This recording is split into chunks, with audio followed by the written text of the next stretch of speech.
అందరికీ నమస్కారం. నిన్న జరిగిన కార్గిల్ పార్క్ సమావేశ ప్రారంభోత్సవానికి మన కొరికన రవికుమార్ గారు మరియు జిల్లా అధ్యక్షులు పిసిన్ చంద్రమోహన్ గారు, అలాగే మన జిల్లాకి ప్రాతినిధ్యం వహిస్తున్న నాగబాబు గారు ఆ కార్యక్రమం లేకపోవడం మా అందరినీ బాధించింది. మరీ ముఖ్యంగా జనసేన పార్టీ పార్లమెంట్ బాధ్యులుగా ఉన్నటువంటి మన కొరికన రవికుమార్ గారు సారథ్యంలోపు జనసేన పార్టీ జిల్లాలో ఎంతో బలపడింది.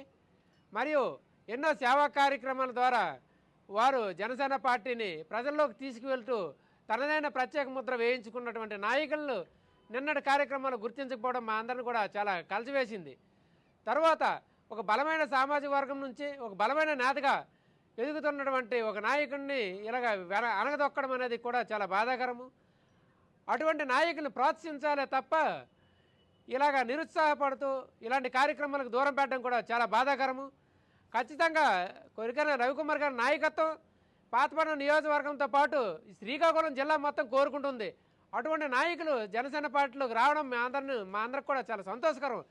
అలాంటి నాయకుల వల్ల జనసేన పార్టీ ఎంత ముందుకు వెళ్తుందే తప్ప అలాంటి వ్యక్తుల్ని కూటమి ప్రభుత్వంలో భాగంగా ఆయన పార్టీకి కూటమి ప్రభుత్వానికి ఎంతగానో గత 2024లో ఎంతగానో కృషి చేసి ఆయన వంతు సహకారం అందించారు. అలాగే అటువంటి వ్యక్తి భవిష్యత్తు రాజకీయాల్లో కూడా మరిన్ని కార్యక్రమాలతో ముందుకు వెళ్ళి భవిష్యత్తులో పాతపట్నం నియోజకవర్గంతో పాటు జిల్లా ముఖ చిత్రాన్ని మార్చే ఆలోచనలో ఆయన ఉన్నారు. ఆయన సుడా నిధుల నుంచి చాలా వరకు ఇక్కడ పాలకొండలో సెంట్రల్ లైటింగ్తో పాటు శ్రీకాకుళము, ఆమ్దాల వలస, పలాస ఇటువంటి ప్రముఖ నగరాల్లోపు ఆయన సొంత సుడా నిధుల నుంచి నిధులు కేటాయించి నగరాల అభివృద్ధి, నగరాల సుందరీకరణతో పాటు ఆయన కళ్యాణ్ గారు ఏదైతే ఆదేశాలు ఉన్నాయో పార్టీ బలోపేతానికి ప్రతి ఒక్క కార్యక్రమాన్ని కూడా ఉత్తరాంధ్రలోపు ఆయన బలమైన వ్యక్తిగా బలమైన సామాజిక వర్గం నుంచి ఆయన సేవా కార్యక్రమాలు చాలా మెండుగానే చేస్తున్నారు. అలాంటి వ్యక్తుల్ని మన జిల్లాలోపు ఉన్న నాయకత్వము కూటమి ప్రభుత్వం గుర్తించాలే తప్ప అలాంటి వ్యక్తుల్ని వెనకబెట్టడం మా అందరినీ ఎంతగానో కలిసివేసింది.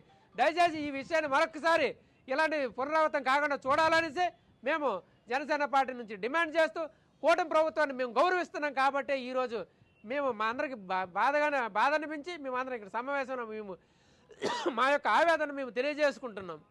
జై హింద్.